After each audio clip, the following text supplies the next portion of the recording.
5월 18일 월요일 순서 시작하겠습니다. 반갑습니다. 정프로고요.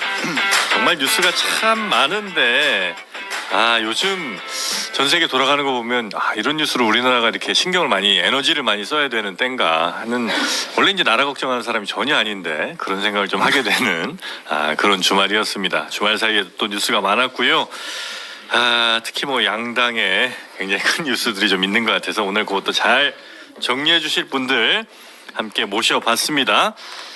네 분 소개해드리겠습니다. 국민의힘 정광재 대변인님 어서 오시고요. 네, 안녕하세요. 네, 반갑습니다. 그리고 민주당 국민소통위원회 강성필 부위원장님. 네, 안녕하십니까. 네, 성필입니다. 반갑습니다. 네. 셔츠가 굉장히 깔끔합니다. 어떻게 하셨어요? 오늘 처음 입었는데. 그죠? 새로 사신 거죠? 네. 느낌이 네. 이게 빨았다가 다림질한 그 옷이 아니에요. 저는 사실 맞췄습니다. 왜냐하면 목이 110이고 팔이 95라서 저는 맞춰 입어야 됩니다. 그래? 목이 110이요? 네, 맞습니다. 아니, 너무 TMI인데 TMI.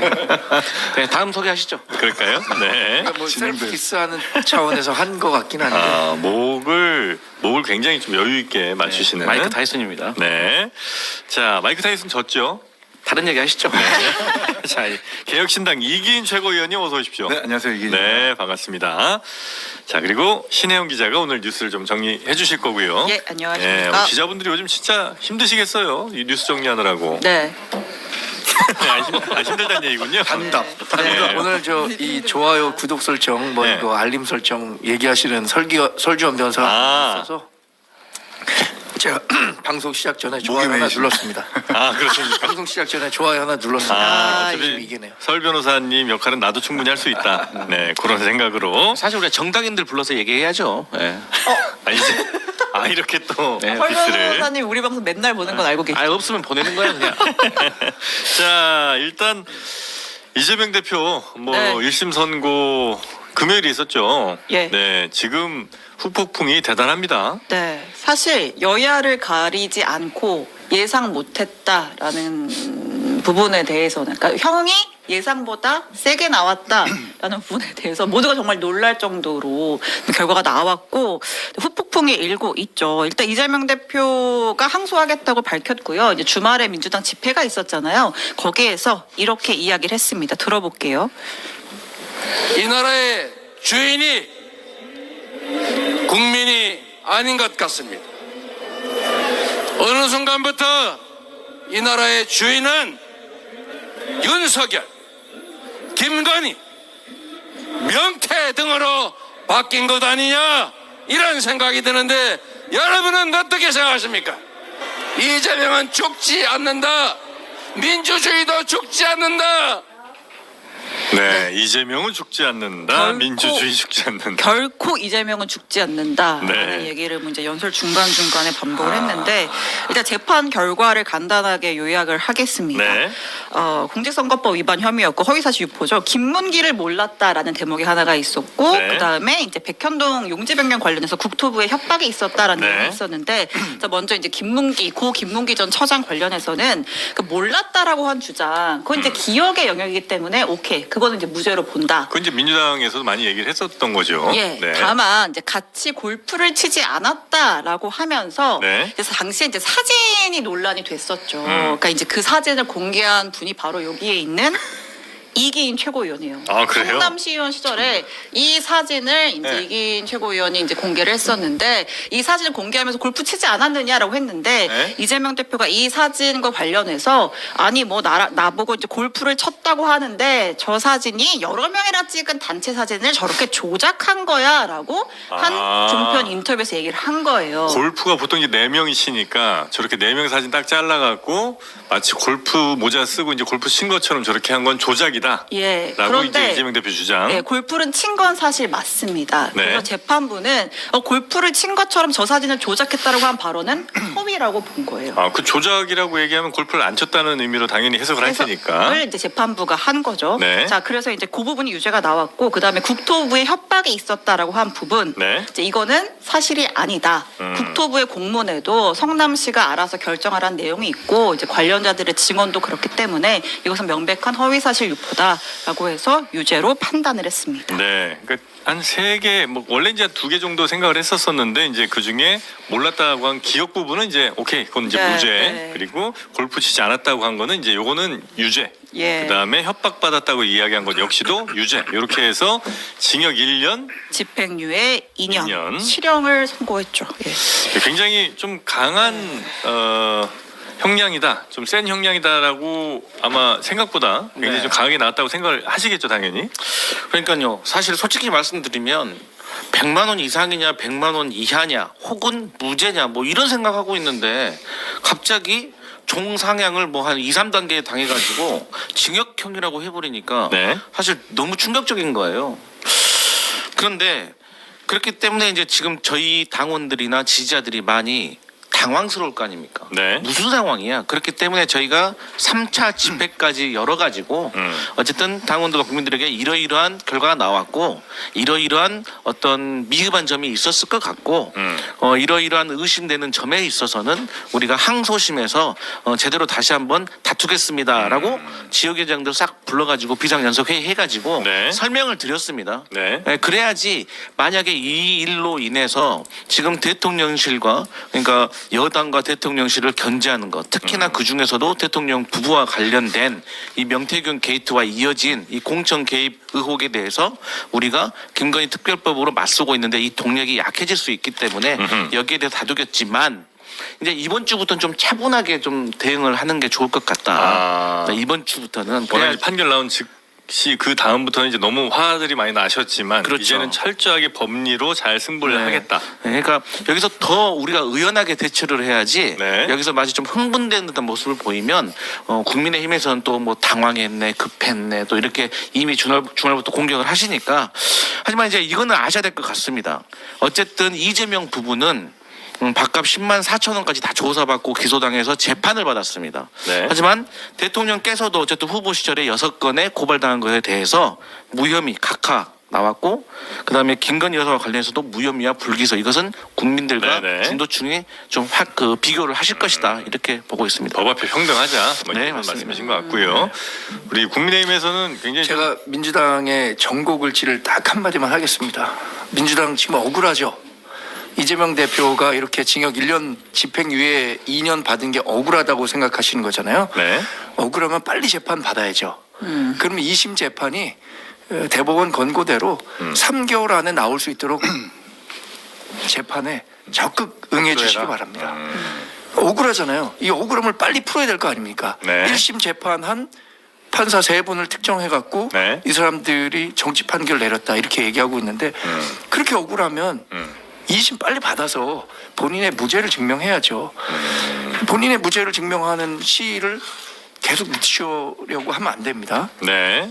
그렇게 되면 이제 2심, 3심 대법원까지 확정이 된다면 그때도 민주당이 이런 얘기 할 수 있을지 정말 궁금하고요. 네. 그러니까 제가 한마디만 딱 드린 게 그거예요. 그렇게 억울하니까 빨리 2심 앞당겨서 받을 수 있도록 재판에 성실히 임해달라. 네. 중간에 단식이나 이런 거 하시지 마시고. 재판 지연시키지 네. 말고 빨리 억울함 그러면 풀어라. 되죠. 억울함 네. 빨리 풀면 되죠. 네. 자, 그럼 우리 사진 공개한 이기인 최고위원 한번 좀 여쭤볼까요? 일단은 네. 그 이재명 대표의 사모님인 김희경 씨가 이제 10만 4천 원 금액이 약소하니까 뭐 문제가 없다라는 식으로 말씀하시는데 지난번 장르만 여의도에서 말씀드렸지만 배소연 비서를 통해서 우회 지출했기 때문에 금액이 작을 뿐 더 큰 금액을 썼다라는 의혹도 지금 여전히 배임으로서 이렇게 재판을 받고 네. 있고 수사하고 되고 있기 때문에 그런 비유는 옳지 않다는 말씀을 좀 드리고 싶고 제가 요 재판 이 사진을 처음 공개하면서 이제 검찰 측이 증인으로 채택해가지고 재판까지 다녀왔었습니다. 네. 11번째 증인이었었고 아, 그래요? 이 재판에? 예. 그 당시에 이제 쟁점이 됐던 게 이 조작론이었었어요. 네네네. 그때 이제 이재명 측의 변호인과 이재명 대표도 옆에 있었었고요.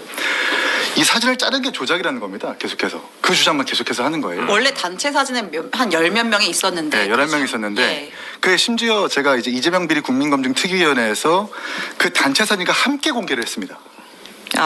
그래요? 원본과. 그 4명이 있는 확대한 사진 하나 곧바로 다른 패널을 준비해가지고 11명의 단체 사진을 동시에 같이 공개를 했거든요. 근데 거기서 이제 이재명 대표가 채널A에 나가가지고 골프를 친 것처럼 조작했다는 발언이 지금 유죄로 인정된 건데 네. 김문기 씨를 아는 사람들은 네. 이재명 대표가 명확하게 거짓말하고 있다는 거를 누구나 다 압니다. 그리고 백현동 관련해서도 국토부에 협박이 없었다는 것은 성남시 관계자라면 누구나 다 알고 있고요. 네. 그 당시 재판장에서도 그 판사가 자꾸 조작론을 얘기하길래 한번 꾸중을 했었어요. 왜 본질과 벗어나는 이야기를 자꾸 하느냐, 이재명 대표 측한테. 네. 그것은 본질이 아니다라고 꾸중을 했었고, 전 그때 이건 분명히 유죄가 나올 거라고 확신했는데 징역형이 나서 좀 놀라긴 했지만 제가 좀 알아보니까 작년 7월에 이 선거사법에 대한 양형 기준이 좀 더 올라갔더라고요. 그게 이제 계속 뭐 주기적으로 업데이트가 되는 것 같아요. 네. 이게 당선을 위한 허위사실 공표라고 하는 것이 이 벌금형뿐만 아니라 기본이 징역 10개월이랍니다. 그렇게 양형위원회에서 그 기준을 하방을 올렸기 때문에 그게 아마 처음으로 적용이 됐었던 이번 사례로 통해 가지고 이렇게 징역형이 나온 것이다. 이렇게 단순히 그냥 거짓말했다 이 정도에서 당선을 위한 거짓말 이걸 이제 좀 더 적극적으로 형을 내려야 된다 이렇게 법원의 양형 기준이 좀 바뀌었다는 양형 말씀이군요. 기준이 기본 징역 10개월에서 감경이 되면 8개월, 가중이 되면 뭐 4년 6개월까지 가능한데 아마 네. 그 바뀐 기준이 처음으로 적용된 거고 그 기준이 아마 허경영 총재도 아마 적용이 됐었을 거예요. 아, 그래요? 그때 막 이병철 회장의 양자다 이래가지고 네네네네. 징역 2년에 집행유예 3년 나왔거든요. 똑같습니다 이 케이스는. 근데 제가 조금 말씀드려야 될 게 물론 뭐 개혁신당에서 그렇게 얘기하실 수가 있지만 일단 이재명 대표 너무 얘기도 많이 했지만 이재명 대표가 당시 말하고 싶었던 거는 왜 사진을 조작했느냐예요. 그리고 사진이 조작됐다는 그 이유는 11명의 사진과 확대했다고 하는데 4명의 사진은 결과치가 다른 거예요. 그리고 이재명 대표가 그 이후에도 골프를 안 쳤다라고 한 적이 없습니다. 이번 선거 결과가 나오기 전까지 계속해서 여권이 뭐라고 공격했습니까? 골프까지 쳤는데 모를 수가 있냐? 이렇게 말을 했잖아요. 네. 그리고 백현동과 관련해서는 네. 저는 뭐 광역단체, 뭐 기초단체에서 제가 다 근무해봤지만 네. 사실 4년이나 걸렸다면, 그러니까 성남시가 해주고 싶었다면 왜 4년 걸립니까? 바로 했으면 될 일이죠. 또한 국토부에다 오히려 유권 해석을 맡기게 되어 있어요. 그런 성남시가 하고 싶었다면. 근데 오히려 국토부가 계속해서 공문을 보내왔잖아요. 네. 공무원은요, 공문으로 말한다는 말이 있습니다. 그러니까 물론 지시 상하 관계가 아니죠. 중앙부처와 기초단체가 상하 관계는 아니기 때문에 이렇게 해라라고 지시할 수는 없어요. 하지만 계속해서 반복해서 공문을 보낸다는 거는 네. 이걸 압박으로 느낄 수는 있는 겁니다. 근데 그럼에도 불구하고 재판부에서 그렇게 판단했으니까 뭐 차후의 내용은 저희가 항소심에서 또 다툴 거지만 이러한 또 사정도 있고 11명에서 4명으로 줄인 건 어떤 의미의 조작인 거죠? 예를 들면 그러니까 이재명 대표와 뭐 저 핵심 인물들이 이렇게 이제 4명 정도 있어서 그걸 좀 확대해서 이제 잘났다고 아마 그게 이제 호주 최고께서 트렌 말씀해 주신 것 연수 같은데. 로얄 보타니카든가 그랬을 겁니다. 네. 그 꼭대기에서 단체 사진을 찍었는데 네. 그 당시에는 이재명 시장 대표가 김문기를 몰랐다고 한 것에 방점을 줬기 때문에 옆에 있는 김문기 유동규 본부장을 자세하게 보여주기 위해서 확대해가지고 그 사진을 공개하면서 그러면서 이 사진은 이 단체 사진을 확대한 겁니다라고 같이 동시에 공개를 한 거예요. 그러니까 11명이 있는 원본도 공개하고 그렇죠. 그 11명 중에 줌인한 저 사진도 공개를 했다. 네, 그래서 제가 재판장님한테 재판장님 조작이라고 하는 것은 우리가 다른 사람들한테 구체적으로 이 사람이 누구인지를 보여주기 위해서 확대하는 것을 조작이라고 하지 않습니다. 조작이라고 한다면 있는 공간에 없는 인물을 굳이 만들어가지고 합성하는 것이 조작이지 이렇게 확대해서 구체적으로 보여주는 것을 조작이라고 하지 않습니다라고 하니까 재판장님께서 수긍을 하시더라고요. 좋은 말씀하셨네요. 아니, 뭐 당연히 그 상식적으로 부분은 그렇게 동시에 하셨다면은 네. 말씀이 근데 맞아요. 거기서 이재명 대표가 말의 실수인지는 모르겠지만 굳이 거기서 골프를 친 것처럼 조작했다라고 말을 한 거예요. 그런 말을 붙이지 않아도 돼요. 그런데 굳이 패널의 질문과 일방적인 답변을 통해서 마치 골프를 친 것처럼 조작했다라는 발언은 유권자들로 하여금 골프를 안 친 걸로 인식이 될 수 있기 때문에 재판부에서 그렇게 확인한 것 같고 네. 백현동 같은 경우는 할 말이 너무나 많은데 민주당께서 계속 반박을 하는데 네. 거기에 백현동 개발의 핵심은 비리 개발이라는 거예요. 예.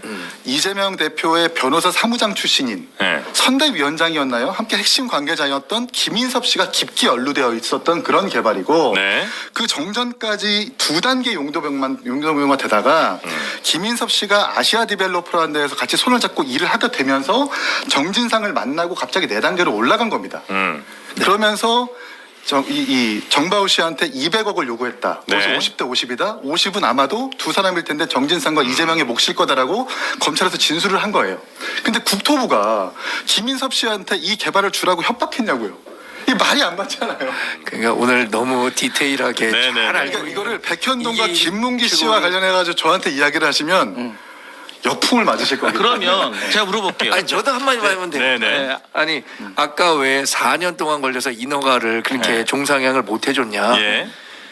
4년 동안 김인섭 씨를 영입을 못 했었어요. 영입을 안 했었던 거예요. 그러니까 김인섭이라는 로비스트가 영입된 이후에 네. 이 종상향이 이렇게 4단계나 이루어진 겁니다. 네. 그러니까 그 부분에 대해서 뭐 당시에 성남시 의원으로 활동했던 이기임 전 최고만큼 이 사안을 잘 아는 사람이 전 없다고 생각하기 때문에 제가 또 지금 감기 몸살이 심각한 관계로 우리 아니 오랜만에 또 이렇게 여러 말씀을 좀 되고 그리고 계세요. 그러니까 결정적인 것은 네. 그 백현동에 옹벽 아파트가 생겼잖아요. 네.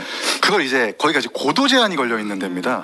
일정 이상 높이로 건물을 못 지어요. 근데 그 이재명 대표는 과거에 고도 제한 투쟁위원회에서 활동했었던 사람이 그 사실을 알고 있었단 말입니다. 근데 그러니까 쉽게 말하면 위로 못 지으니까 용도를 올릴수록 아래로 들어가야 되기 때문에 그 산을 수직으로 절토해야 되는 건데 이걸 이재명이 모르지 않았을 겁니다.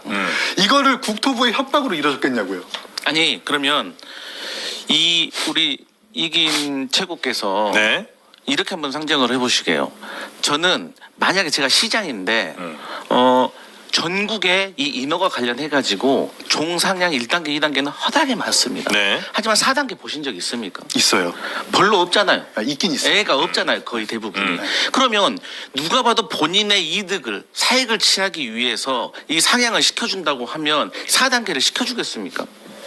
응? 무슨 소리죠?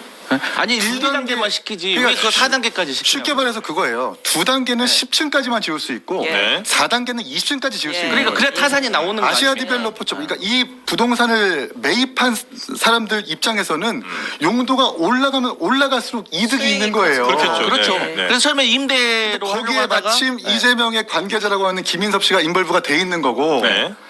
그거를 국토부의 협박으로 비리 개발이 이루어진 건 아니잖아요. 자, 아니, 일단 예. 그런데 앞뒤가 안 맞는다. 근데 그럼에도 불구하고 네. 그러면 혁신도시법 43조 보면 국토부 장관이 단체장에게 용도 변경을 요구하면 반영하게 돼 있게 의무 조항으로 되어 있잖아요. 그건 어떻게 그러니까 얘기하세요? 용도 변경하는 건 오케이. 네. 매각시키는 것도 오케이. 네. 그런데 국토부의 협박으로 비리 개발을 하게 했다? 이게 핵심인 거예요.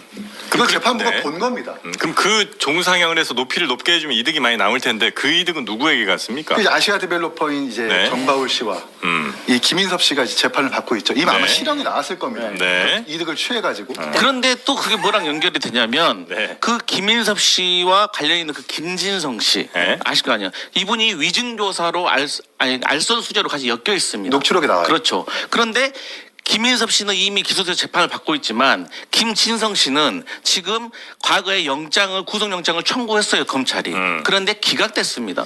그런데 기각됐으면 검찰이 여기서 구속영장을 재청구를 하든지 네. 아니면 불기소 처리를 해야 됩니다. 네. 그런데 어떻게 했나요? 하지 않았어요. 그러니까 저희 민주당은 이것도 의심스럽다. 위증교사 그 관련해서는. 부분은 좀 디테일한 거 그거는 좀 별개의 얘기들은? 사안인데. 아니 별개가 아니니까 예, 예. 그런 거 다 하나만 엮여 있다는 거죠.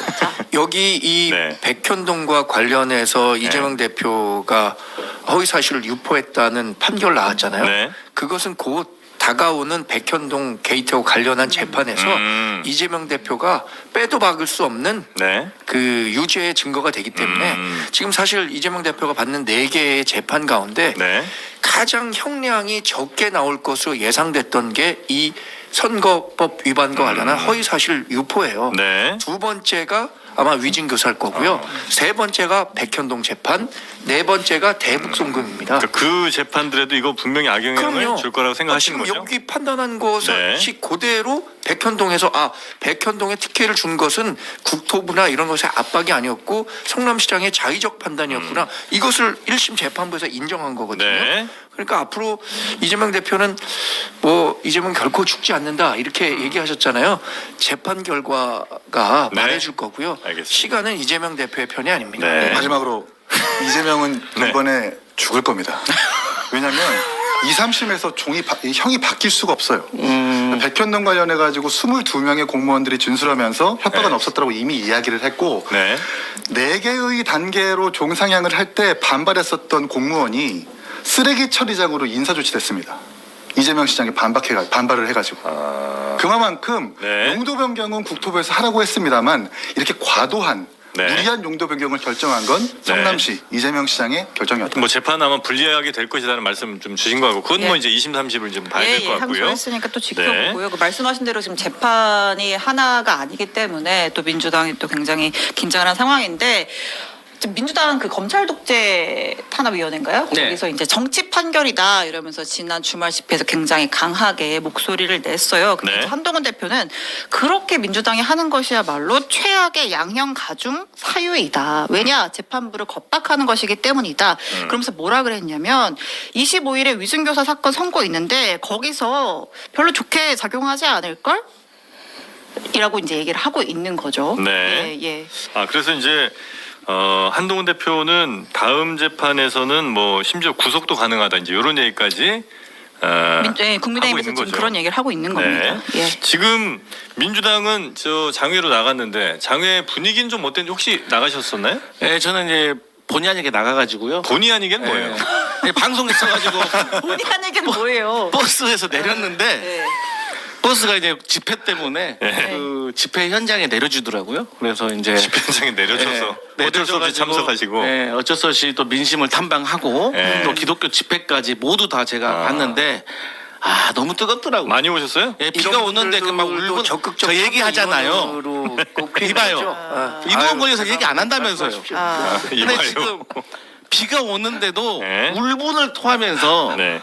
파란 비옷을 입으면서 정말 안타까웠습니다. 네. 아유 이 와중에도 참 우리 이긴 저 최고위원을 향한 슈퍼챗이 많이 쏟아지고 있습니다. 네. 이솜결님 대단히 감사하고요. 네. 고철님, 네 그리고 김옥희님, 성남총각님까지 아유 대단히 이번에 감사하는 그러니까 유죄 말씀드립니다. 판결을 받는데 1등 공신이 네. 이긴 그 최고였기 때문에 아 그래요? 아 책임 절로 돌립니까? 그러니까 저 그 사진을 많이 공개했는데 이게 이런 결과로 기결될 줄은 사실은 몰랐어요. 아 그래요? 예, 예. 네. 근데 위증교사 같은 경우는 우리가 모두 다 예상하기로는 이제 공직선거법보다 위증교사가 그러니까- 더 이재명 대표 입장에서는 위험하다. 음. 왜냐면 위증을 했다고 하는 이제 이제 행위를 한 인물인 김진성 씨가 내가 이제 그렇게 압박을 받았어라고 이제 자백 같은 걸 했고 이제 거기 녹취록도 공개가 됐기 때문에 그리고 이제 김진성 씨가 1심에서 징역 8년인가 네. 나왔잖아요. 8개월. 이게 나왔기 때문에 위증한 사람보다 이제 교사를 한 사람은 더욱 형이 높게 나온다라고 하는 게 있기 때문에 민주당 입장에서 굉장히 부담스러운 재판을 앞두고 있는 거죠. 네. 근데 이제 사실 그것도 뭐 허위 사실 같은 건 이번에 사실 두 가지가 있잖아요. 네. 상대방을 낙선시키고 네. 혹은 내가 당선되려고. 근데 사실 이재명 대표는 상대방을 낙선시키려고 한 것도 아니거든요. 본인의 아니 굳이 자신이 따지고 보면 당선되려고 한다면 아니 거기에 대해서 양형에 대해서 말하는 거예요. 양형에 대해서 말하는 거예요. 양형에 대해서 상대방에 대한 뭐 나쁜 뉴스 비방이나 비방을 한 건 이런 비방을 아니니까. 하는 거하고 예. 또 나의 본인을 위해서 하는 거는 또 다른데 상대방을 낙선시키기로 한 게 더 훨씬 중하거든요. 왜냐하면 그것은 뭐 공직선거법 250조 2항 보면 그럴 수 있겠네요. 네. 하향선이 정해져 있어요. 벌금이 얼마부터 시작해야 된다. 네. 그게 상당히 더 중요한 거거든요. 자, 그래서 민주당은 그럼 이제 어떻게 합니까 앞으로? 저희는 말씀드렸지만 네. 어쨌든 장외 집회는 저희가 한번 했으니까 네. 이제 좀 차분하게 법리 다툼을 차분하게 좀 해야 될 것 같아요. 당은 더 단합됩니까?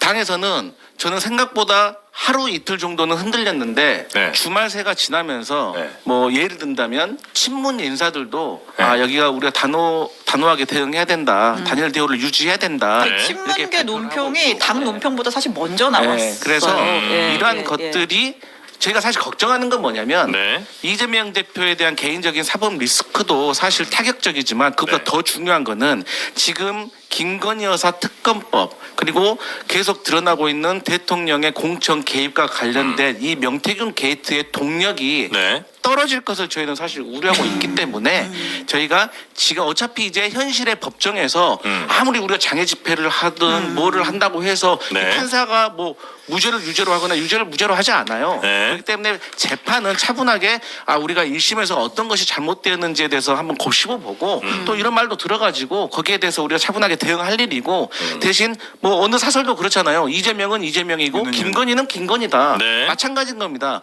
그러니까 제가 자주 말씀드리지만 지금 국민의힘은 아주 신났더라고요. 전 신나지 않았어요? 그런데 전혀 신나지 않았습니다. 그런데? 이게 불행한 역사죠. 야당 대표가 이렇게 사법부의 판결, 엄중한 판결을 바꿨는데 네. 뭐 신난 게 아닙니다.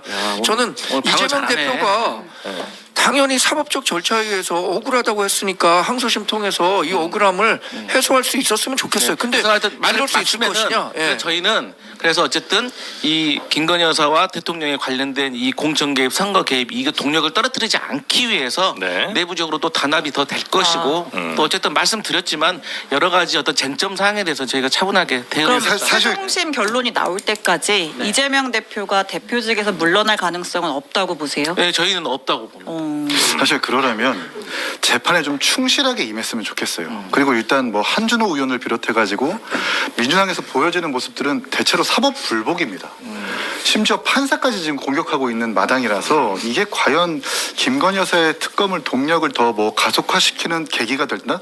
저는 오히려 민주당에 대해서 반감만 더 사는 계기가 될 수 있을 거라고 생각을 하고. 판결에 대해서 좀 약간 불복한 모습을 지금 보이고 있다고. 약간이 아니라 아주 대놓고 불복을 하더라고요. 공소장을 복붙했다라든지 네. 판사를 향해서 아주 대놓고 좀 필란을 하고 있는데 판사 실명도 이렇게 쭉 얘기하긴 했죠. 심지어 사실 공선법 1심은 원래 6개월, 3개월 지켜줘야 되는 건데 2년을 끌었잖아요. 단식한다고 안 나오고 그리고 뭐 선거운동 한다고 안 나오고 재판 증인 22명 다 불러든도 안 나오고 그런데도 불구하고 이렇게 징역에 나왔으면 일단 사법 불복이 아니라 인정을 한 상태에서 차근차근 우리가 좀 뭐 반박할 수 있는 건 반박하겠다는 정도의 어조를 가져가야 되는데 네. 지금은 막 당내 의원들 나와가지고 기자회견 하면서 반박하죠. 그리고 최민희 의원 뭐라고 했습니까? 비명계 고개 들면 다 죽여버리겠다 이런 얘기까지 하고 있어요. 네. 이런 상황에서 재판부가 물론 양형의 가중 요소에는 사법 불구복 같은 게 없겠지만 네. 이런 모습들을 종합적으로 검토한다면 민주당은 더 역풍 맞겠죠. 네. 근데 이제 제가 말씀하신 것처럼 일부 의원들이 네. 과격한 발언을 쏟아내는 거에 대해서 좀 자제를 해야 될 필요가 분명히 있다고 생각을 하거든요. 그런데 이 재판이 늘어진 거는 마치 이재명 대표이기 때문에 이재명 대표만 공직선거법 역사상 혼자 늘어지고 있다. 이건 정말 잘못된 프레임이다. 지난 10년간 68건의 현역 정치인, 현역 국회의원들의 공직선거법 재판이 있었는데 네. 3명 중 1명이 다 397 평균이 400일 정도가 됐어요. 400일이요? 네. 1년 넘었네요. 1년 넘었어요. 네. 그리고 그런데 그 중에서도 이재명 대표가 지난 총선을 겪었잖아요. 당 대표였기 때문에 그렇기 때문에 그런 사정이 있었다는 것이고 뭐 제가 실명은 거론하지 않겠지만 하여튼 뭐 지금 국민의힘 현역 같은 경우도 뭐 700일, 800일 넘게 지금 하고 계시는 분도 있다 이런 말씀 드리겠습니다. 네. 조금 전에 말씀하셨던 그 최민희 의원 같은 경우가 물론 이제 그 현장에서 얘기한 거라 조금 더 뭐 집회 발언이 현장에서 좀 격양된 분위기에서 네, 그럴 나온 수는 발언이긴 있겠으나 한데 좀 예. 과하긴 하더라고요. 네, 그 비명계가 움직이기 시작됐다는 보도 있는데 움직이면 죽는다. 네, 죽일 거다. 아니 그러니까 그런 발언들은 네. 사실 이제 상대방들이 국민들이 보기에도 조금 과격해 보이지만 네. 사실 필요 없는 갈등. 그러니까 우리 그렇잖아요. 나 이거 TV 드라마 끝나고 안 그래도 방에 들어가서 공부하려고 했는데 갑자기 막 너 공부 안 하냐? 그러면 화가 나잖아요. 그러니까 친문 인사들도 뭐 비명 이런 분들도 지금 그럴 마음이 없어요. 지금 상황이 또 그런 상황도 네. 아니고. 그런데 이제 좀 이런 말은 조금 불필요한 것 같다. 그런 생각해 봅니다. 근데 이제 그럴 수는 있겠더라고요. 그러니까 민주당에서 뭐 어쨌든 대선을 이재명 대표로 이제 가야 된다는 생각이 당연히 이제 절대 다수겠습니다만 또 다른 뭐 꿈을 꾸는 분들도 계실 텐데 지금 이 상황에 1심 이렇게 좀 꽤나 무겁게 나왔고 다음 재판도 이제 일주일 정도 후에 나올 텐데 그것도 결코 작지 않게 예상이 된다면 그러면 과연 이 체제로 대선 잘 치룰 수 있을까에 대한 이제 생각들 할 거 아니에요. 이건 뭐 이재명이 싫어서라기보다는 어쨌든 이제 대선을 치러야 되니까 그럴 때 그러면 대안이나 플랜 B를 생각해야 되는 게 또 제1야당으로서 해야 되는 일 아닌가 이제 이런 생각을 하실 수도 있겠더라고요. 사실 이름을 걸고 그런 멘트를 하는 민주당 현역 의원은 없어요. 그렇겠죠. 근데 이제 우리가 취재를 하다 보면 이제 기사를 보시면 알겠지만 익명의 A원 뭐 어디 수도권 재선위원 해가지고 멘트들이 나오잖아요. 네. 그럼 이제 그런 거를 전혀 고려하지 않을 수 없다라는 이제 목소리가 익명으로는 나오기 시작한 상황이다라고 보여지고 이제 계속 뭐 보도가 나오는 것들이 당사자들은 뭐 전혀 우리는 뭐 목적도 없고 의도도 없는 만남이었습니다라고 얘기를 하지만 네. 뭐 이를테면 새로운 뭐 삼김이다, 뭐 김동연, 김경수, 김부겸이다, 뭐 이런 얘기가 있고 또 한편에서는 지금 민주당의 어떻게 보면 이제 당원의 색깔이 한번 싹 바뀌었기 때문에 네. 그게 아니라 이재명 대표에게 뭔가 리스크가 생긴다면 그 포스트 이재명을 자처하는 뭐 예를 들면 그들 당원의 선택을 받는 정청래나 추미애가 차기가 될 것이다. 뭐 이런 얘기들도 오히려 더 물밑에서는 강한 맛으로 간다. 근데 다 물밑에서의 이야기지만 제가 이 말씀은 정확히 들을 수가 있는 게 네. 어느 정당이라도 어느 조직이라도 네. 조직의 수장이 지금 사법 리스크로 1심 결과를 안 좋게 받았는데 네. 여기에다 대고 내가 다음 대장 할래 이렇게 그렇겠죠. 나서는 건 네네. 상관가 아니고 네. 어차피 이 사법 리스크는 시간이 지남에 따라서 자연스럽게 해결될 문제라고 생각합니다. 아, 그래요? 그럼요. 아니 인위적으로 누가 이렇게 조정할 수 있는 문제가 이건 아닌 거거든요. 그리고 어차피 그러니까 자연스럽게 무죄 쪽으로 갈 거다는 아니 생각? 무죄로 가면 좋겠지만 예. 어떤 상황이 벌어지더라도 아까 말씀하신 플랜 B를 얘기했잖아요. 예, 예. 근데 지금 플랜 B를 생각할 필요가 없는 게 예. 자연스럽게 만약에 플랜 B가 가동해야 될 상황이 벌어지면 그렇게 되는 것이고 지금 뭐 언론에서 신삼김 이런 얘기를 하시는데 네.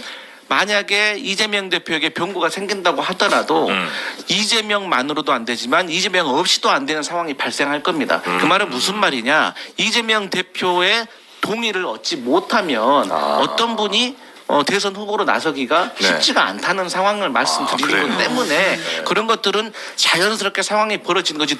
네가 나와라, 네가 내려와라, 네가 계속 해야 된다 이런 거는 우리가 미국 대선을 보더라도 해리스 바이든을 보면 자연스럽게 상황이 벌어지면 상황에 맞게 정당은 움직이는 거거든요. 그렇기 자기 때문에 권력이 아니라는 생각 판단이 들더라도 그 영향력은 여전합니까? 그럼요. 아, 그래요? 왜냐하면 제가 자주 말씀드리지만 네. 지금 이재명 대표가 겪고 있는 이 사법 리스크는 저는 대장동이라는 큰 사건이 있었잖아요. 예를 들어서. 네. 그러면 거기에서 어떤 정치인의 30대 아들이 퇴직금이라면서 50억을 받았습니다.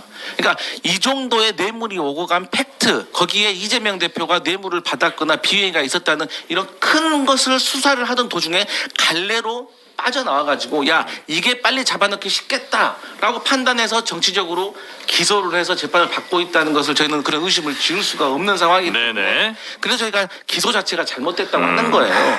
또 반증으로 누군가는 기소 자체를 안 해버리니까 재판부에서 판단할 필요도 없는 거잖아요. 알겠습니다. 그렇기 때문에 이제 이재명 대표에 대한 어떤 지지는 네. 뭐 조금 낮아질 수는 있겠지만 계속될 그 것이다. 영향력은 대선에 영향이 있을 수밖에 없다. 아니 저도 잠깐만요. 말씀하세요. 이재명 대표 사건의 본질을 네. 자꾸 본인의 문제에 집중하시면 되는데 네. 자꾸 다른 문제로 물타기 하려고 하지 마시고 본인이 이 사건에 대해서 무죄 판결을 받아오시면 돼요. 그래서 사실 이 포스트 이재명에 대한 얘기는 저는 네. 사실 2심 판결이 나온 이후에 본격화될 거라고 생각했거든요. 네. 2심 판결에서도 이재명 대표의 피선거권 박탈이 이루어지면 네.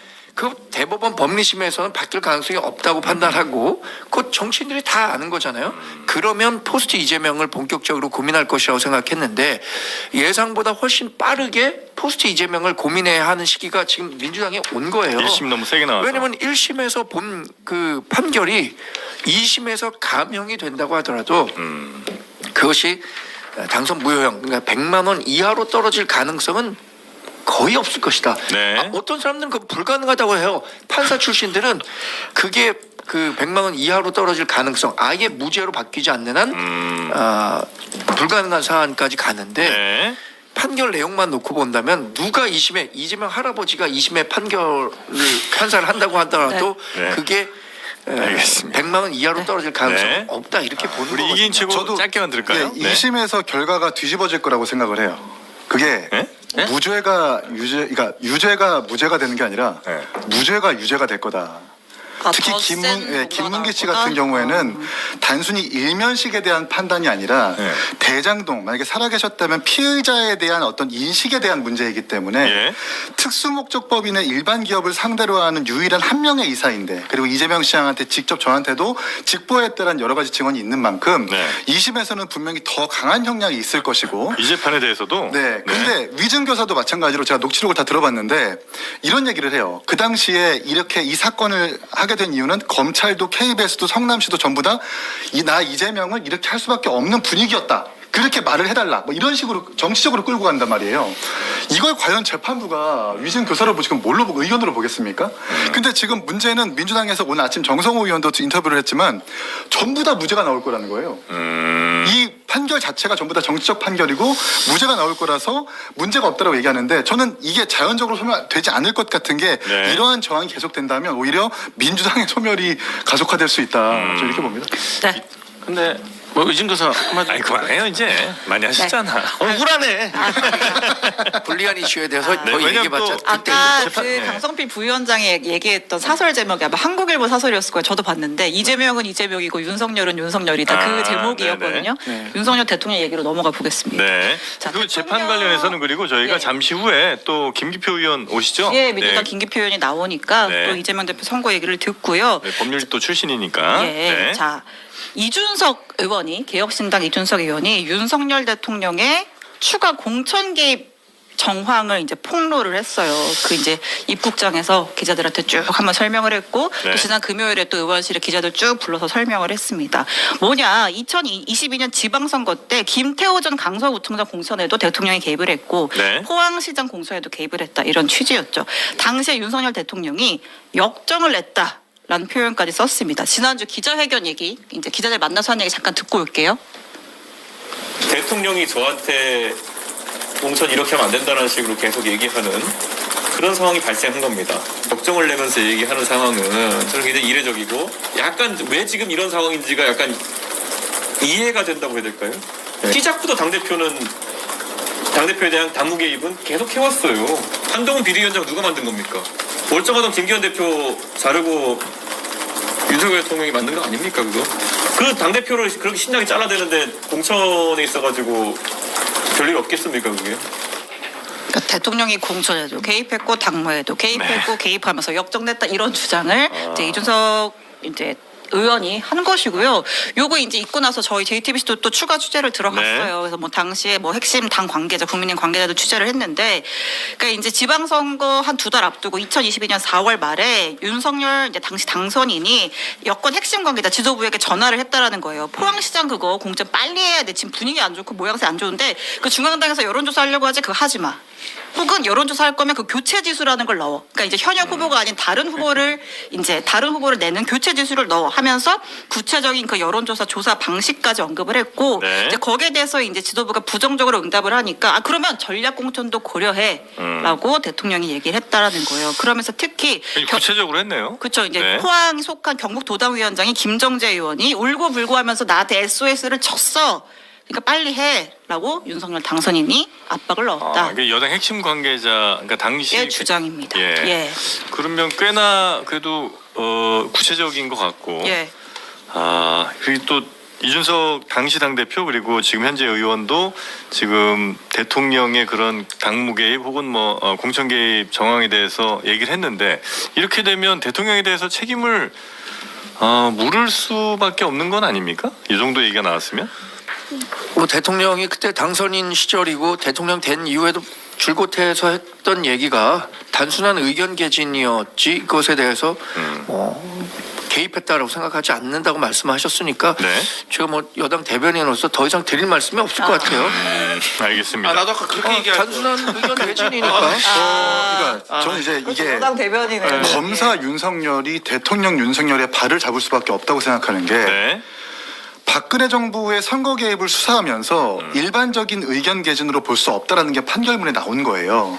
대통령도 정당원으로서 의견 개진할 수 있습니다만 일반적 의견 개진과 능동적 의견 개진은 구분돼서 봐야 된다라는 게 판결문의 핵심입니다. 거기 기소 내용에도 있고요. 예, 그러니까 뚜렷한 목적 의식. 그 당시에는 이제 친박의 당선과 비박의 배제라는 뚜렷한 목적 의식이 있다면 예. 일반적인 의견 개진으로 볼 수 없다라고 하는 건데 아마 대통령이 취임하고 얼마 뒤에 이제 단체장에 대해서 공천 개입 의혹이잖아요. 네. 결국 정부와 발을 맞추는 단체장의 어떤 라인 그것을 형성하기 위한 뚜렷한 목적 의식이 소명되거나 입증이 된다면 이것 또한 박근혜 정부의 선거 개입과 똑같은 판례로 적용이 될 수 있다. 저는 이렇게 봅니다. 근데 그 저는요. 박근혜 청와대의 그 공천 개입과 관련해서는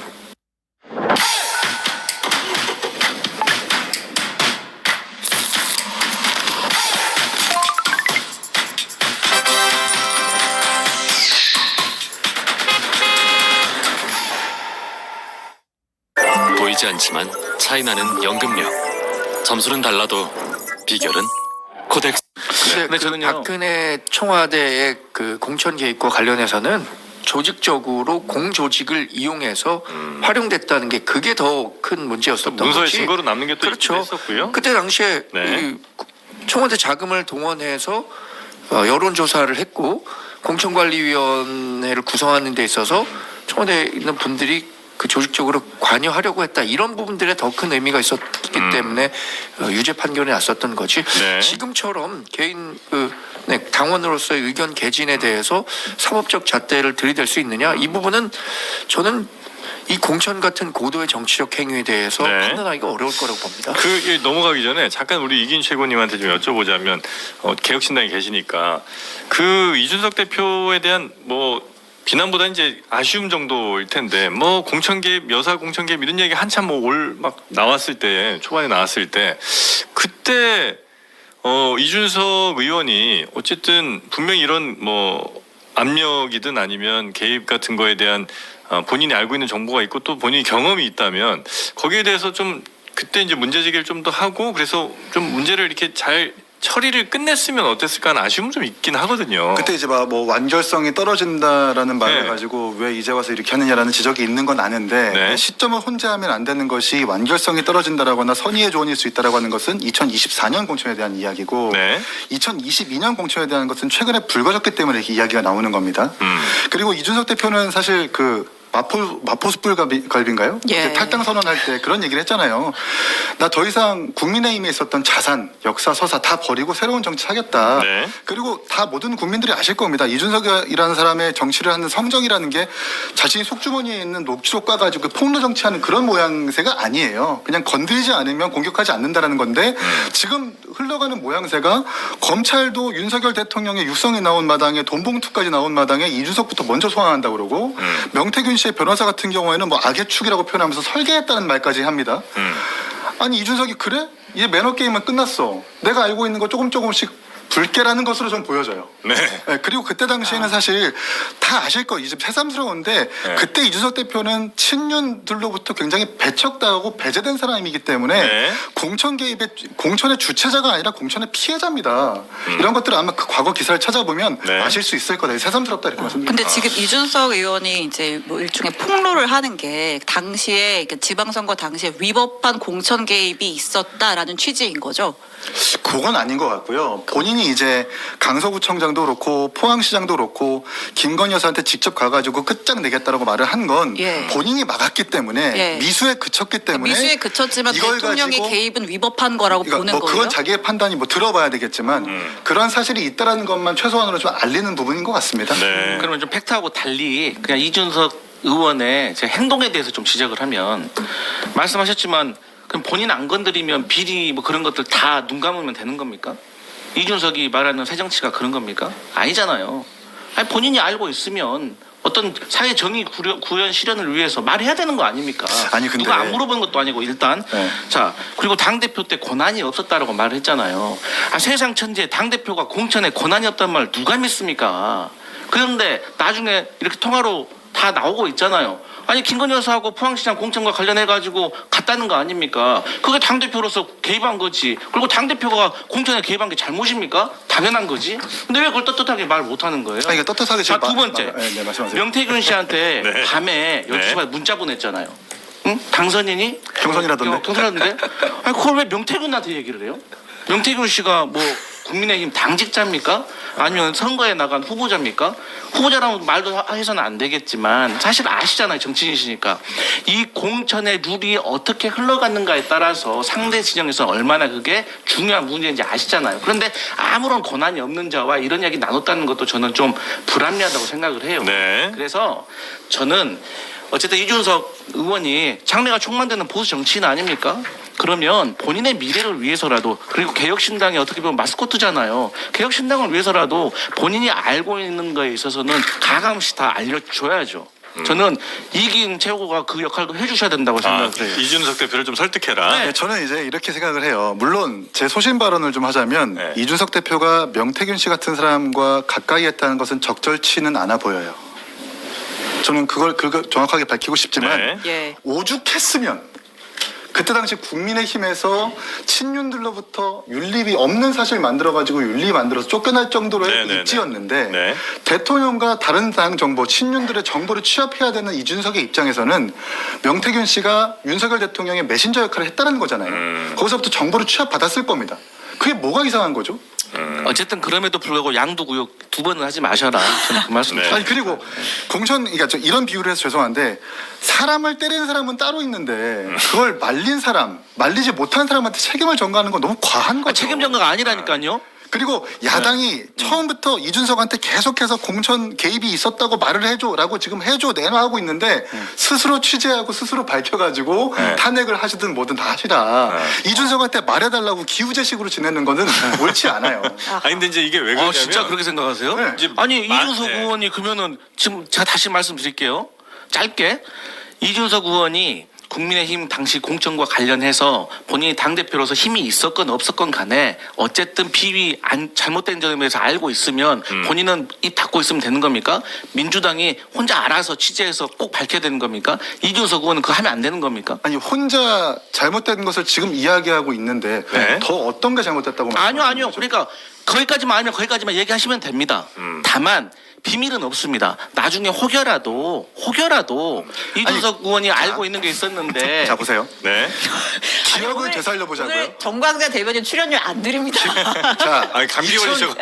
네. 2022년 예. 재보궐과 같이 치러졌던 공천관리위원회에서 네. 김건희 여사의 추천으로 김행위원이 있을 것 같다, 개입을 했을 것 같다라고 누누이 몇 차례나 얘기를 했었어요, 이준석. 네. 그때 당시에는 공천 개입 내지는 이렇게 의혹을 먼저 스스로 밝혔지만 그때 민주당은 관심이나 있었어요? 그럼요. 저희도 말했죠. 어. 근데 그때 뭐라 했습니까? 국민의힘이. 알겠습니다. 좀 요 정도 하고 그래. 이긴 저 출연료 최고위원- 받아가려고 한마디 네. 하겠습니다. 그 공천이라는 거에 네. 대해서 말이죠. 민주당이건 네. 우리 당이건 뭐 개혁신당이건 이거를 네. 명백한 범죄 혐의가 거기에서 포착되지 않는 한 네. 각 당의 공천 행위에 대해서 사법적 잣대로 들이대려는 순간 네.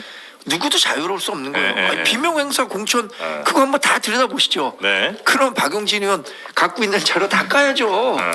아니 그러니까 왜 이제 이 질문을 좀 드렸냐면, 그러니까 어쨌든 만약에 아무도 관심 없는 상황에서 갑자기 이준석 의원이 이런 일이 있었고 저런 일이 있었고 하는 건 조금 어려울 수 있는데, 지금은 이제 거의 전 국민적 관심 사안이 됐고 대통령이 어느 정도로 당무 개입 혹은 어느 정도로 공천 개입했느냐에 대해서 언론이며 뭐 많은 국민들이 이제 궁금해하고 있는 상황이 됐으니까 지금이면 이준석 의원이 알고 있었던 혹은 겪었던, 그래서 부당하게 뭐 아주 뭐 세세하게 감정 뭐 이런 거 상한 것까지 얘기할 필요는 없지만, 만약에 불법적으로 혹은 부당하게 대통령이 이렇게 공천에 개입한 게 있다면 거기에 대해서는 이야기를 하시는 게 맞지 않나는 생각은 저도 이제 그냥 생각은 하거든요. 본인이 알고 있으면 밝히겠죠. 네. 그리고 뭐 공천 관련해서도 방금 말씀드렸지만 지방선거 공천관리위원회에서 문제가 있었다라는 것을 명태균 씨 사건 이전에도 계속해서 말을 했고요. 네. 그리고 때에 따라서 시기가 되면 이준석 대표가 본인이 알고 있는 적정한 사실들을 때에 따라서 밝힐 때가 오지 않을까 싶어요. 알겠습니다. 네. 자, 양심 치과에서 기간 한정 이벤트로 국산 정품 임플란트 30만 원에 해드립니다. 알겠습니다. 네. 자, 그리고 휴, 오늘 왜 이렇게 주제 넘기기가 힘들죠? 그럼 대통령 제 공천 개입에서 출연료 딱 좀 한마디는 해야 더 되는데. 주세요. 네. 김 자, 여사 넘어가겠습니다. 관련해서 좀 넘어갈까요? 네, 김건희 여사가 네. 어떠한 명리학자에게 최근에 저 감옥 가나요? 라고 물었다는 보도가 나왔어요. 저희가 한번 이거는 자, 근데 사실 네. 이거 진짜 우리 알잖아요. 2주 전인가요? 예, 보도가 나오기 전에 네. 지난주인가요? 2주 전인가요? 그 김보엽 대변인이 나와서 이 얘기를 했었죠. 네. 여사가 최근에 어떤 명리학자에게 사실 그때 워딩은 이거였어요. 저 이제 깜빵 가나요?라고 물었다라는 걸 나왔는데 자, 그 해당 발언이 있고 나서 JTBC도 열심히 취재를 했습니다. 네네. 그래서 그 발언을 들었다. 여사가 나한테 그렇게 물었다라고 한 해당 명리학자를 직접 만났어요. 네. 만나서 이야기를 들었습니다. 그 명리학자가 뭐라고 했는지 들어볼게요. 네. JTBC의 단독 녹취 입수 공개입니다. 네, 들어보겠습니다. 나는 머리 키웠거든. 아까 이야기했잖아. 머리 키웠거든. 네. 아, 뭐라 머리 키웠다고. 네. 대통령 되고 나서 딱 한 번 연락왔더라. 아, 언제? 텔레그램으로. 텔레그램으로? 작년 12월이다. 네, 12월에. 그때 막 옳지 못하다 그랬는데 자기가 이제 쫄잖아. 네. 교도소 갈 일이고 신산에 의해서 문자 딱 하나 왔더라고. 나도 놀랬지. 아, 감옥 가냐고 뭐 그런 거, 처벌 반작이 형사처벌 받느냐. 걱정하지 말았어. 아, 운이 좋으니까. 뭐, 형사처벌은 안 받나 보네요, 사주상으로. 아, 그래서 내가 그런 말이, 네, 근데 지금 당신은 운동해야 된다. 네, 그걸 알아야 된다. 왜 그러냐면 영부인이 당연히 가야 되거든. 네, 영부인이 지혜로워하고 윤석열 대통령의 단점을 카바링을 해야 되는데 네. 내가 봤을 때는 어리랑을 부리는 것 같아. 이게 작년 12월이에요. 그 정도 됐을 거예요. 네, 지금 여사가 자신의 어떤 그 신변에 관한 질문을 드렸고, 그리고 그 질문에 대해서 뭐 걱정하지 말아라. 사주상으로는 안 이게 맞는 얘기? 아니, 사주에 그런 것도 나오는지 모르겠는데, 그래도 이제 그렇게 얘기를 해줬다는 거고. 대신 그래서 운동해야 한다. 네, 예. 당시에 이 취재를 했던 PD가 지금 연결이 돼 있는 거죠? 예, 해당 이 명리학자 직접 만나서 이야기를 들었던 네. JTBC 오승열 PD가 지금 전화로 연결되어 있으니 그 과정에 대해서 좀 물어보면 좋을 것 같습니다. 자, 여러분도 한번 저 이어폰을 끼시면요 소리가 잘 들릴 테니까 한번 같이 들어주시고 여쭤보도록 하겠습니다. 오승열 PD 나와 계시죠? 예, 나와 있습니다. 오승열입니다. 네, 반갑습니다. 네, 안녕하세요. 직접 이 류모 원장이라는 사람과 인터뷰를 하신 거죠? 예, 맞습니다. 네. 아니 그래서 류모 원장은 도대체 김건희 여사와 몇 번이나 얼마나 연락 혹은 뭐 상담 이런 걸 해줬다는 겁니까? 그렇게 구체적으로 뭐 횟수나 뭐 이런 구체적인 경우에 대해서 말을 한 건 아닌데요. 네. 일단은 처음 연락을 받았던 건 2019년경이라고 합니다. 네. 당시 이제 윤석열 대통령이 당시에는 이제 검찰총장이던 시절인데요. 그래서 이분이 그 유튜브 채널에 나와서 이 윤석열이 대통령이 된다라는 예언을 한 적이 있었습니다. 2019년에요? 예, 2019년에. 그때 당시에 이제 윤석열 당시 총장과 당시 이제 문재인 대통령 간의 갈등이 빚어지던 시기였었는데, 네.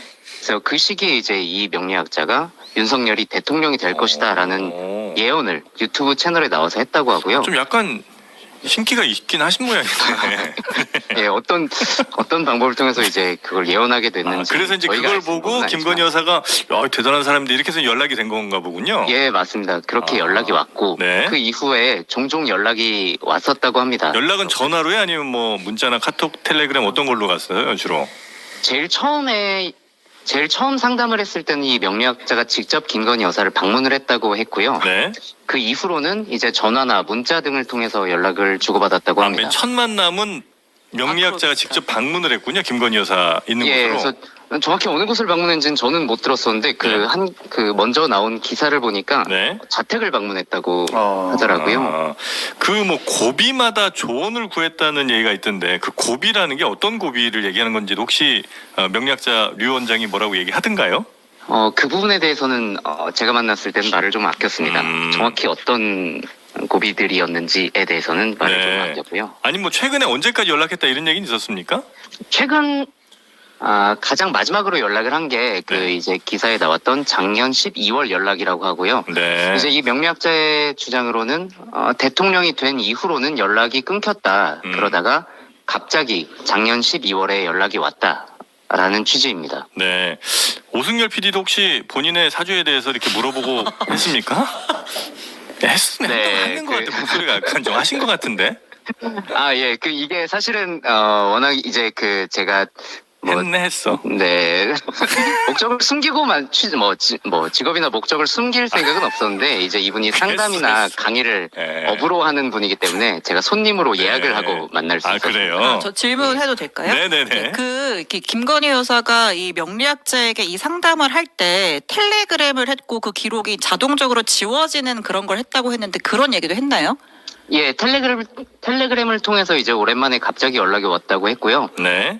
이제 지금은 지워진 상태라서 기록이 남아있지는 않다고 했는데요. 예. 이게 김건희 여사가 지워지는 방을 만들었는지에 대해서는 제가 듣지는 못했습니다. 네. 근데 이분이 김건희 여사가 그렇게 연락을 했다 혹은 상담을 해줬다 이거에 대한 자신을 증명할 수 있는 뭐 사진이든 아니면 뭐 캡처든 뭐가 좀 있습니까? 아니면 그런 거는 없이 그냥 주로 말로만 이렇게 얘기를 한 겁니까? 실제로 만났다는 기록이나 어떤 문자 이런 기록은 남아있지는 않은데요. 이제 김건희 여사의 어떤 사주를 봤던 김건희 여사의 사주 기록은 남아 있었습니다. 네. 다만 이제 그것은 그 김건희 여사의 사주 기록 자체는 굉장히 뭐 구하기 어려운 정보는 아닐 수 있기 때문에 그것 자체가 어떤 확실한 증명이 네네네네. 되지는 않을 수 있지만 아, 예. 사주 기록.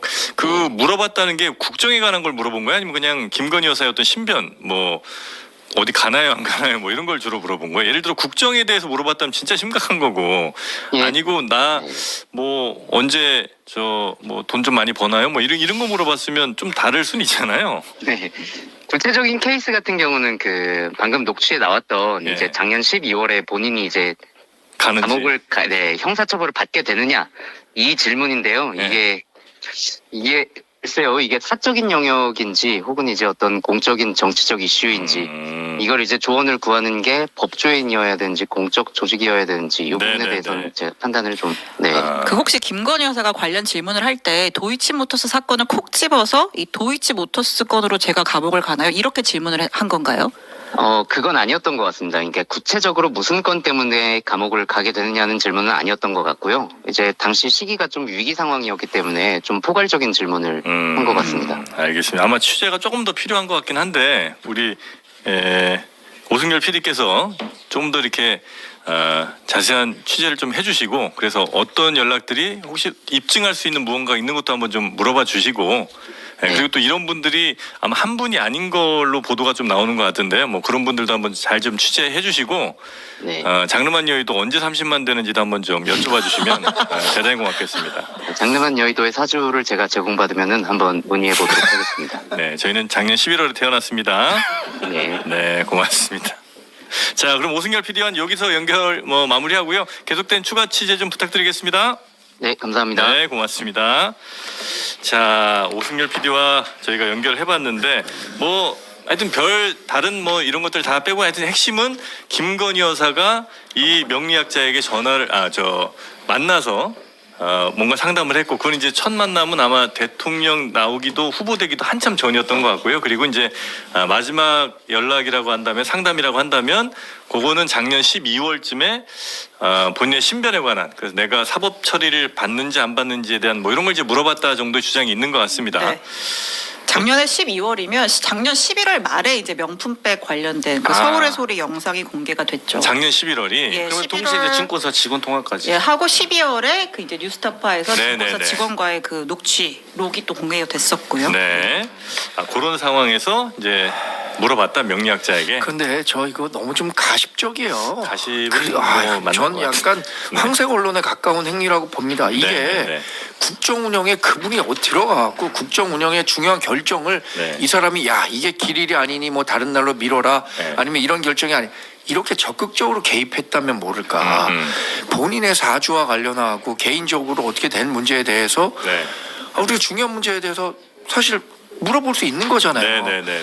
근데 이게 지난 그 2016년 박근혜 대통령 탄핵 과정에서도 네.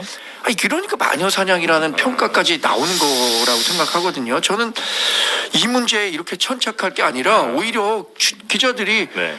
본질적인 문제에 더 집중해서 취재를 해야죠. 이거 저희 반성합니다. 네, 아니. 약간 황색은 맞는데 주황색. 왜냐하면 김건희 여사가 그냥 본인의 신변만 물어본 것이 다른 사건 아무것도 없이 그냥 요거 하나만 딸랑 있었으면 사실 이거 다루는 건 별로 부적절하죠. 그런데 지금까지 김건희 여사가 꽤 많은 혹은 이제 여러 차례 정식 보고 라인이든 아니면 정식 그 정부 라인이 아닌 쪽에 이렇게 여쭤봤는데 그 여쭤본 일들이 대체로 이런 명리학자든 이런 거 관련 있는 사람들과 물어봤던 정황들이 있는 것 같아서 그 추가적으로 하나의 더 케이스가 있는지 정도 아마 저희가 확인을 좀 한 것 같습니다. 근데 사실 이 명리학자분 유 씨 있잖아요. 이번 지금 대통령실 정무수석으로 보내야 돼요. 이분 상당히 정무감이 좋아요. 왜냐면 보세요. 감옥 가냐 안 가냐 하니까 이분이 그랬다잖아요. 운동하면 된다. 당신도 좀 많이 깨달아야 된다. 좀 나서지 좀 말라. 위기인 건 분명하나 아직 기운이 좋아 감옥 가지 않는다라는 말도 했었습니다. 네. 그리고 이거는 당무 개입입니다. 이건 개혁신당과도 관련이 있어요. 네? 이준석 당시 대표가 당무 거부하고 잠수를 탔을 때 네. 물어봤대요. Yo, DJ, boom, this is pop. Check this out. 이준석 당시 대표가 당무 거부하고 잠수를 탔을 때 네. 물어봤대요. 그러니까 하극상을 벌일 사람이지만 슬슬 달래서 가는 게 좋다. 완전 정무적인 판단이 정확하신 분이에요. 이것도 이제 물어봤다는 내용의 보도가 있었죠. 네, 보도가 단독 보도 나왔어요. 그런데 웬만한 이런 명리학자분들이 네. 우리 정치 평론가보다 더 정치적 현안에 해박합니다. 아니 저 같은 그렇게 가면 안 돼. 그렇게 가면 안 돼. 아니 약간 학생 평론이 되면 안 돼요. 그렇게 우리도. 하면 안 되고. 네. 근데 약간 이런 점을 얘기할 수 있는 것 같아요. 이제 여사가 이제 관련된 명리학자에게 뭐 국정에 대해 논의를 했는지 아닌지. 그러니까 일단 지금은 개인의 신변에 대해 물었다고 하는 네네. 거잖아요. 근데 이게 이렇게 보도가 된다라고 하는 거는 사실 리스크 관리가 안 된다는 거죠. 이런 워딩들이 계속해서 언론을 통해 보도가 되고 하는 것들이. 네. 대선 때 이제 그럼 누가 사주 볼 때 혹시 저 대통령 되면 이거 얘기할 겁니까? 이거 얘기하고 물어볼 수 있는 건 아니잖아요. 이분은 그러니까 이런 분들은 왜 이렇게 자기를 과시하듯이 막 얘기를 하는 이분 거예요? 장사하는 이분은 거죠. 김건희 여사께서 이분의 유튜브를 보고 찾아가셨어요. 예. 직접 연락을 했대요. 예. 그리고 어쨌든 당무계 물어본 거 아니에요? 이준석 의원 어떻게 해야 되냐? 누가 물어봤는데요? 한겨레 아니 김건희 여사가 물어봤다잖아요. 그러니까 그게 왜 개혁신당이랑 관련이 있어? 이준석 의원이 개혁신당이니까. 이재명 대표 각자 발끈하는 포인트가 이런- 다 달라. 밝혀주세요. 이재명 대표 임신이나 잘 준비하세요. 알겠습니다. 유진교사 잘 준비하시고. 알겠습니다. 하지만 진실은 밝혀주십시오. 부탁드립니다. 네, 우리 이제 목 아픈 정광재 대변인 뭐 말씀하시려다가 점잖게 하려고 그래요. 네. When they go low, we go high. 여기랑 같이 섞이진 않겠다. 네, 알겠습니다. 국민의힘이 제일 문제야. 중대변도 손바닥 한번 봐요. 우리는 고하이 합니다. 고하이. 네, 좀 높게 가자. 근데 제가 네. 영어 하나 준비했는데 뭐죠? 아니 아까 그 뭡니까? 생각 안 나면 하지 마요. 그래요. 언론과 관련해서 언론과 관련해서 유한한 언론? 이런 거 있잖아요. 그 네. 박장범 인사청문회 이런 예. 것들과 관련해서 좀 준비했는데 KBS 사장 박장범 후보자 인사청문회가 오늘 내 이틀 네. 있죠. 예. 뭐 언론의 역할에 대해서 잘 얘기하려고 그랬는데 시간도 없고 하니까 그렇습니까? 아니 근데 요거는 한번 짧게 좀 가죠. 그 대통령 골프. 네. 그거와 관련해서 제가 얘기하려고 했어요. 그래요? 미국의 초대 대통령 워싱턴이고 2대 대통령이 잘 모르잖아요. 프랭클린인가요? 그분이 그랬잖아요. 네. 질문을 하고 그래. 영어 해도 됩니까? 하세요. If I were to choose the government without press or the press without government, The box stops here. I would not hesitate to 네네. choose the latter one. See you next Monday. 네. 그러니까 언론이 그만큼 중요하다는 건데 이런 그 뜻은 얘기해 주시고 다음 이거잖아요. Please 네. push the 나에게 good button. 그 언론 없는 정부와 정부 없는 언론을 택하라면 네. 정부 없는 언론을 택하는 것에 주저하지 않겠다 이런 그만큼 얘기를 언론의 했어요. 자유가 중요하다. 언론이 그만큼 중요하다고 네. 하는데 이런 황색 그 저널리즘으로 흘러서는 안 된다고. 근데 생각해요. 언론의 자유가 그리 중요한데 취재하고 있는 기자들 휴대폰 아니, 그래서 삭제시키고 저는 시키고 그게 그러니까. 부적절하다는 얘기를 드리려고 했었어요. 요 관련해서 짧게만 좀 알려주실 뉴스. 내용이 막 섞였는데 네. 그 윤석열 대통령이 그 태릉 CC에서 대국민 담화 전후로 해서 골프 쳤다. 네. 이제 CBS가 단독 보도를 했었잖아요. 그리고 그 앞서 뭐 10월에도 쳤다라고 했었는데 그 이제 해당 기자가 이제 당연히 이제 취재를 하면서 그 현장에 영상이 있다면 이제 그 일종의 증거이고 이제 보도할 가치가 있는 사안이니까 네. 이제 촬영도 하고 했겠죠. 대기를 하고 있는데 경호처 직원이 와가지고 좋게 좀 빨리 이거 뭐 못 찍어요 이러면서 와가지고 휴대폰을 가져갔다라는 거예요. 건달 톤으로 그래요. 좀 제가 해봤습니다. 실제로 그 녹취가 있고 네. 이후에 이 현장에 도착한 경찰이 기자에게 네. 당신 건조물 침입죄야라고 해서 입건까지 한 거예요. 기자를 경찰이 입건이 건조물 됐어요. 거기 근데 거기 골프장 일반인 침입 금지 구역은 아니에요. 근데 처음에는 초상권을 운운했어요. 초상권. 네. 근데 사람의 얼굴이 아니라 자동차, 경호차량 초상권을 주장을 했다는 거예요. 네. 아니 그래서 제가 그것 때문에 준비한 문구예요. 네. 그러니까 언론의 자유가 그만큼 중요한데 언론의 자유를 뭐 옥죄는 듯한 인상을 주는 대통령실과 경호처의 이런 행위는 바람직하지 않고 경호처가 문제예요? 경찰이 문제예요? 대통령이 문제죠. 아니 뭐 이 법 집행을 하려고 하는 쪽에서 이 네. 부분을 다시 한번 생각해봐야 될 거라 생각하고요. 만약에 입건한다면 입건 취소해야 되죠. 대통령실에서 입건 취소하라고 얘기하면 또 될 겁니다. 근데 또 하나 웃긴 게 이분들이 기자들한테 뭘 집요하게 물어보냐면 취재원이 누구냐. 그러니까 너 어떻게 알고 여기 왔어? 네, 맞아요. 이걸 집요하게 네, 물어봤다는 네, 거예요. 네, 그리고 네. 대통령이랑 골프 같이 친 사람 봤냐 못 봤냐. 여기까지 어떻게 알고 하겠습니다. 왔느냐 이제 이거를 계속 좀 물어요. 그 취재원은 절대 언론이 또 밝힐 수 없는 거 아니에요? 혼나죠. 네. 자, 하여튼 그 해당 기자가 입건됐다는 소식 네. 정도까지 전해드리면서 마지막으로 언론이 그만큼 중요하다는 정광재 아까 대변인의 그 말씀. 언론의 자유를 언급한 대통령은 토머스 제퍼슨. 제퍼슨이었군요. 예.